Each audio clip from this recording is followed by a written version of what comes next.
Do you have charge-offs on your credit report that seem to just be holding you back? Well, in today's video, we are going to be talking about charged off debt, what you should do, what your options are, and what might be the best plan of action for you. Let's get started. So first of all, let's talk about what a charge-off is. A charge-off is simply where, say, you went and got a credit card or a loan with a bank. Maybe you made a few payments and then you stopped making payments. And then eventually what that bank did was they put that account into a charged off status. What that means is you haven't made a payment for anywhere between 4 and 6 months, and they have contacted you, so they don't think that they are going to get a payment past this time. Therefore, they're going to charge it off. Now, there's a few things that can happen once that charge off takes place. Either one, the bank can keep it and continue to report this charged off balance to your credit report every single month until you go past the statute, which is 7 years. 7 years from the first date that you became delinquency is when they can report that. And then there is a statute of limitations, which is your debt time clock in your state. So for example, I'm here in California. They would only have 4 years to come and sue me for the debt. And that would be the first time that I missed a payment with them. If you make additional payments, that does restart your debt time clock. So that's why if you're not serious about paying things off, don't make another payment, because the time clock has already started when you very first became delinquent back when. Now, let's talk about some of the things that you can do with regard to a charge-off. And my favorite, discussing some of the myths that are out there that people advertise. And sometimes I just ask myself, well, if it's that simple, why doesn't everyone just have their charge-offs deleted from their credit report? If you just have to do that, wow, it would be so easy. If you just had to send a letter because, they shouldn't be reporting a charge-off balance because they wrote it off on their taxes, great, it would be so easy. But unfortunately, this is the real world, and you are watching my channel because I give you the information that you need to know, not what you want to hear, because if you knew better, you would do better. And if it was that easy, no one would have charge-offs on their credit report, right? Okay, so let's go ahead and bust up some myths regarding that.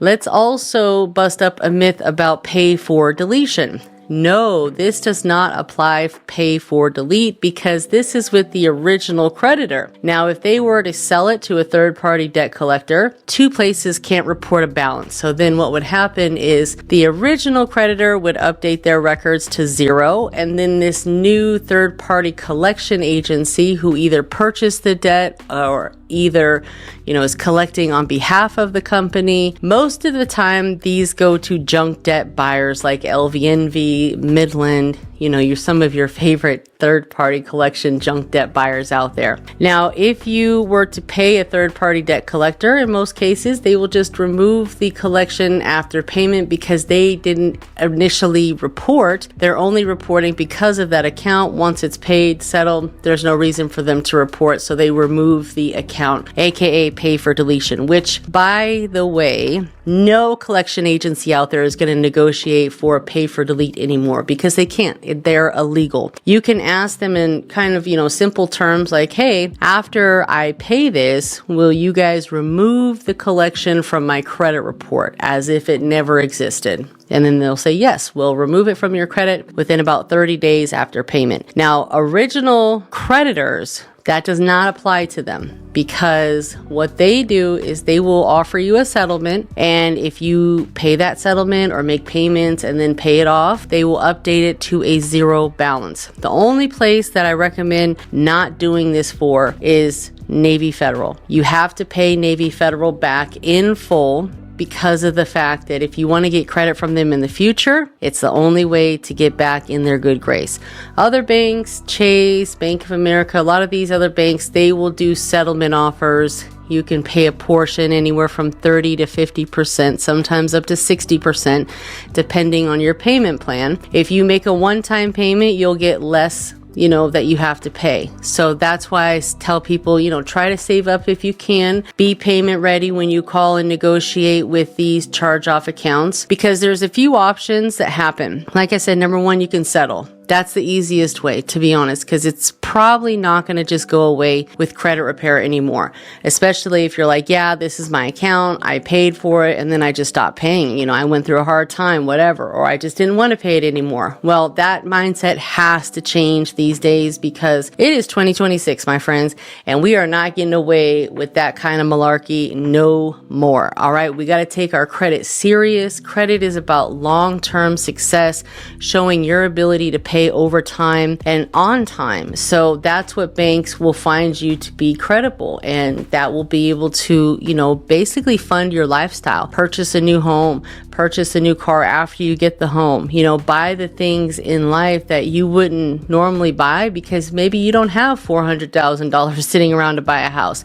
Maybe you don't have $80,000 cash that you want to go use to buy a car. Credit is going to give you that lifestyle and provide basically a very rich lifestyle for you. Okay. And rich is not about, dollars. It's about being able to upkeep the life that you have and not be in survival mode, but actually living, right? And progression.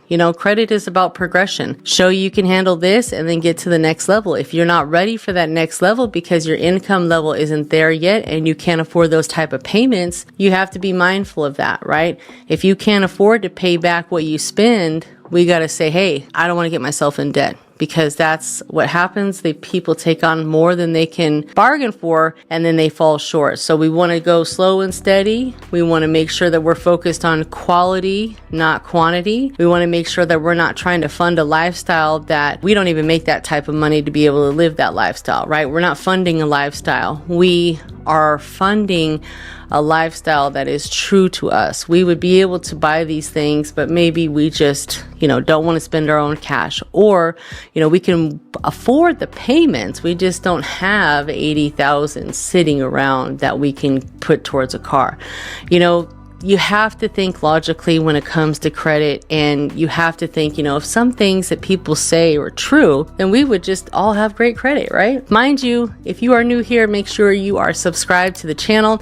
If you want a copy of the Credit Repair Secrets Guide, just comment the word guide and I will send you exclusive access.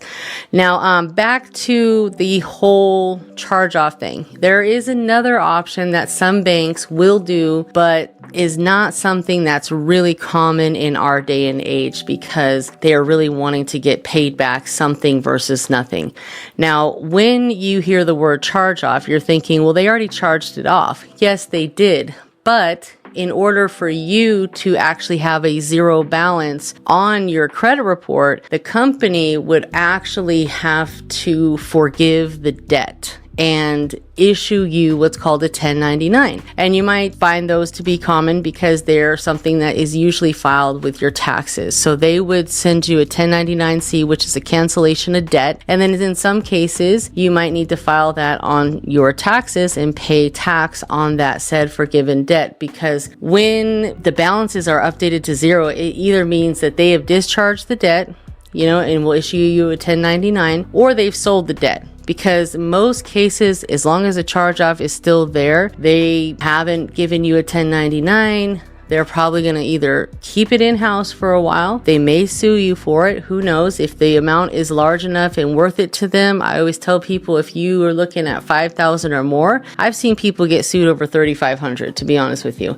So if the company finds it worth it to them, they may take you to small claims court to sue you for that. And then you're going to end up paying a lot more. And if you don't show up to court, you're going to get a default judgment because you did not show up. So if it does get to that point where you're going to go to court, you got to show up. If you're like, hey, I just want to settle this, show up to court and say, I dispute the amount. I know I do owe something, but I was never properly given an itemized list of the charges and how they accrued this total said amount, because I don't have that record, and make a settlement with them and say, look, I would be willing to settle with you folks for, maybe 20 cents on the dollar.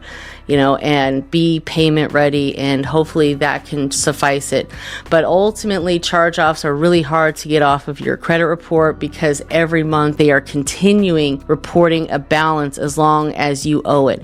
Once it's settled, it's a lot easier to get off your credit report because they're not actively reporting every month. And say you do get it off your credit report, it's not going to come back, which is a very common thing with people, because what happens is, even though you may have gotten the credit bureaus to take this charge off your credit report, the bank is still reporting this derogatory account month after month after month. And if the credit bureaus do reinvestigate it, or they do come back to say, hey, we found that this account does belong to you. We blocked it in error, so we're reinserting it on your credit report. Very common, especially for those people that are, credit repair a dime a dozen. All that they're doing is claiming identity theft or some form of, crime on your credit report to get those items, blocked or removed. Unfortunately, I'm sorry to be the bearer of bad news, but that's how it works, and they come right back for the most part, so you really want to be careful on how you fix your credit. You don't want things to come back and bite you in the butt later on. So that's why when it does come to charged off accounts, in most cases, I will say,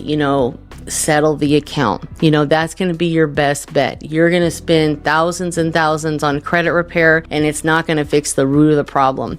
And again, you can settle for anywhere between 20 and 50 cents on the dollar. So depending on if you're looking to make a one-time payment or set up payment plans, if you do a one-time payment, a lot of banks will settle for 20 cents on the dollar. Say, look, this is all I got. I'm willing to give it to you in exchange for you updating this to a zero balance and, reporting it as paid in full for less than the full amount. Of course, they'll update it to zero, right? Then you can continue to dispute that data on your credit report, and a lot of times the credit bureau is just going to take it off. So you might ask, well, what the heck's the point of that, right? Either way, you don't want it to come back. You don't want to have to go to court over something like this. You don't want it to be sold to another, collection agency, because they got 7 years to report this thing from the time that you first became delinquent. So if it's past the statute of limitations where they can't sue you, okay, cool, they can't sue you,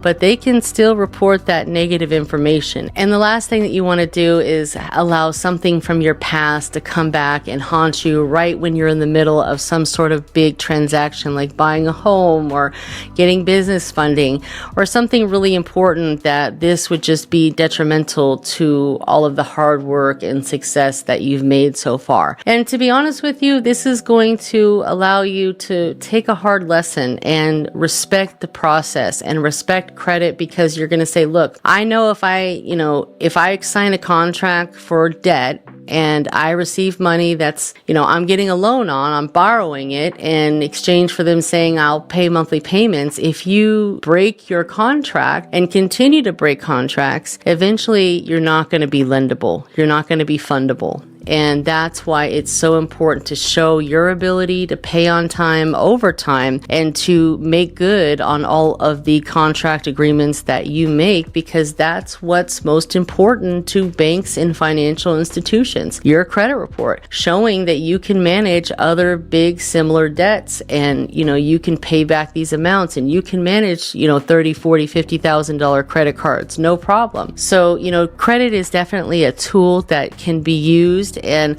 a lot of tools, they can also hurt people as well if not used properly, so it's up to you to decide where you want your future to go, right? So all that I say is grab the Credit Repair Secrets Guide. There's so much information. It's almost 400 pages long, and it gives you everything that you need to fix your credit for less than $25, guys. This is also inside of the credit community. So if you are new here, make sure you are subscribed to the channel, share it with a friend, and most importantly, get the guide. It helps support our channel and me providing, free content to you guys so you can learn. Most importantly, pay our team and our editors to get these videos out to you guys. But thank you so much for watching, liking, subscribing.